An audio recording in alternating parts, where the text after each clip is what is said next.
Hey guys, this is Boring Dad. Welcome back to my channel.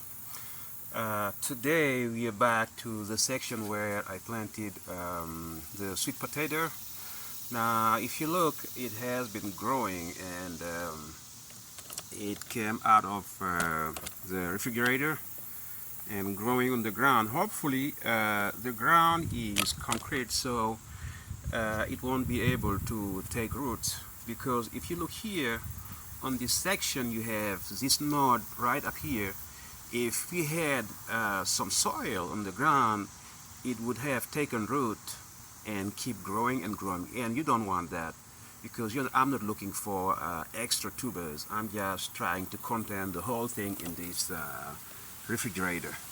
So what I can do is put back this long section back inside the refrigerator to contain them, even though I don't have anything to worry about, because like I said earlier, it's only concrete, so no way for the plant to take root.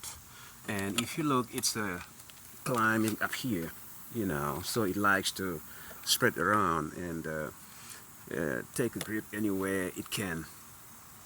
Also, one other thing I have to say is these leaves are consumable, so you can eat them, and they are pretty tasty when they're young.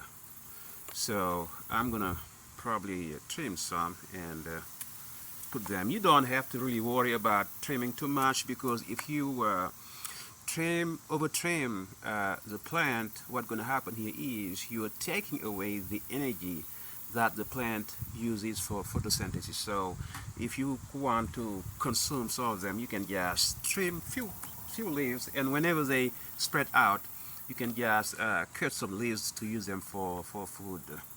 That's basically what you have to do. And also you might want to check and see if you have some leaves that are diseased, and you can remove them. You see here, like this one, it has some holes.